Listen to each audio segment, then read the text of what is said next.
So, here we go. Here's Barebright Halos. Well, I smashed a television in the alley yesterday.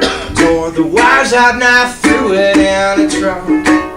Well, there's a man who's taking Barebright, $2.20 on the pound, on the poor side of the town. I know a woman, she holds a cardboard sign. Will work for food, but it just feeds her arm. Well, we always wax poetic. We fight over the last hit till the red line leaves Midtown.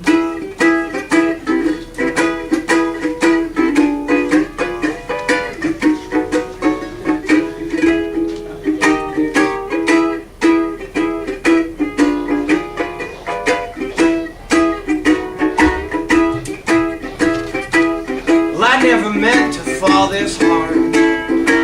Lost a job or two, but I ain't never heard no one. Well, it's always been this way. You know, I've had to pay more than I owe since the day that I was born.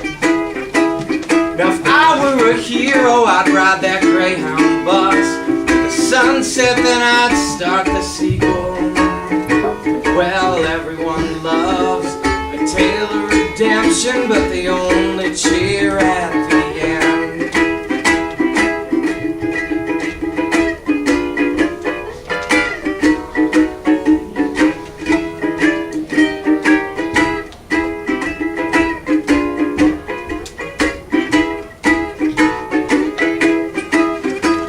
See right now, this life, it's no good for me. This creekside could be my deathbed. So I'm gonna ride it out tonight. I'm gonna wait for the light. I'm going clear in the morning. Well, I got a brother in Portland, man, you know he's been estranged, but surely he'll take pity on me. I'll get my hands on the fare and I'll make my stand there and leave this ragged old life behind. Because I know that the angels up in heaven wear the Barebright halos, Barebright halos, Barebright halos. The angels up in heaven wear Barebright halos. Gonna buy my ticket home.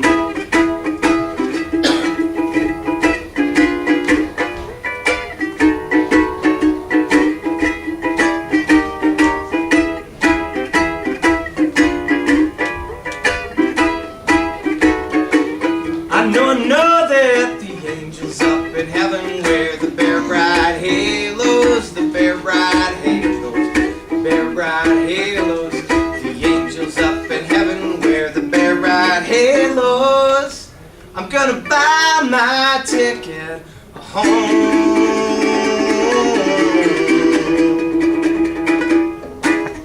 Woo!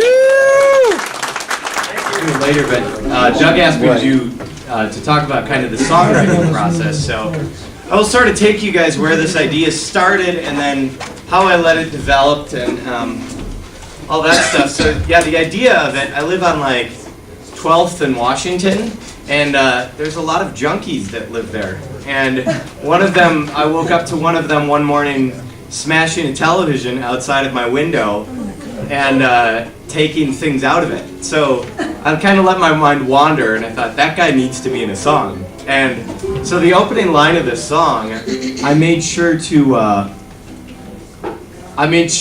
make one that grabs your attention. So, you know, right off the bat, I picked the smashing the television in the alley because I imagined as a listener, I would go, why are we smashing stuff in the alley? So, and it's not just televisions. There was somebody with a hammer against a bookcase behind the alley. It's really bizarre. So it's like every day, junkie smash! I thought it was a Who reference.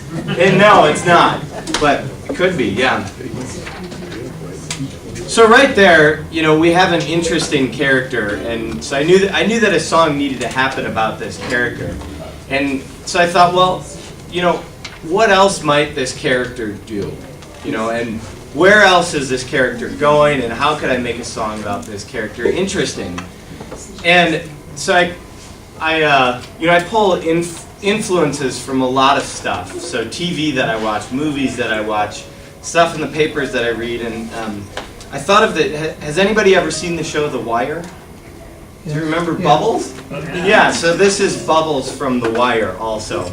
And so, you know, and I always think of, you know, the other thing you do is you see junkies fighting on the trains and in the streets. For some reason, they're always having fights. So I included that in there, that there was this woman that he was having a fight with for whatever reason. But that's another detail that I added to the story.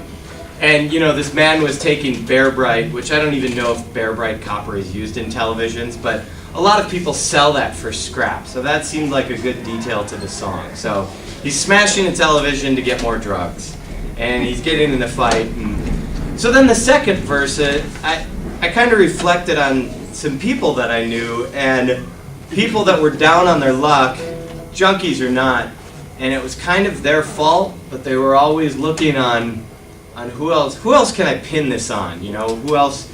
So I never meant to fall this hard. I lost a job or two, but I never hurt no one. And, you know, it's always been this way, you know. So this guy's just always down on his luck. The world's always against him, but he's going to turn it around, because people like this are always on a mission to turn it around, and it never really seems to happen.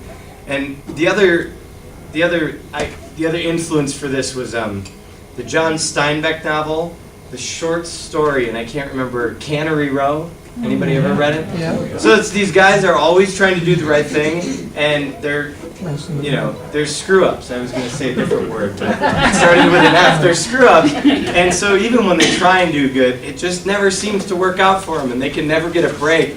But it's not, you know, it's mostly their fault, even though it doesn't look like it is to them. So, you know, that was kind of taken from that, this idea of that character.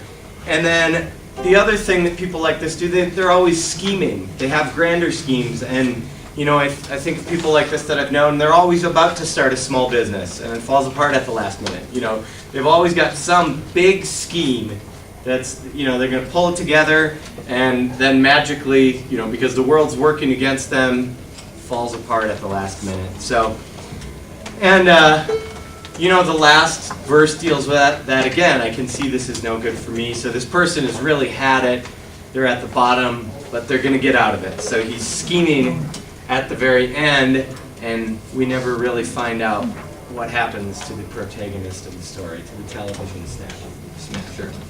And I don't know. I don't know what happened to this person. So maybe that should be the second half of the record. So, and so that was thematically and lyrically what I did. You know, I started with an idea, and you know, my saving grace was that I started out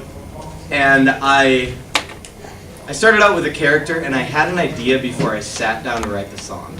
And I think that will save you a lot of toil as a songwriter. If you know, because it's like if somebody comes up to you, say you're a painter, and says, paint a picture of a barn. You go, oh yeah, I got that, I can do that, and you know exactly what you want to do. If somebody came up to you and said, I'd like to commission you for a picture, that's going to be way more difficult, and it will drive you nuts. So I think it's always good to have an idea of where you want to go before you sit down and just say, I'm going to write a song, because that will drive you nuts. So I had the theme, and I thought, I kind of was working on the music at the same time. I don't really do one before the other, you know. So I was putting together the chords, and I thought that there was, you know, two parts of it. There's something about this being to kind of a swing song.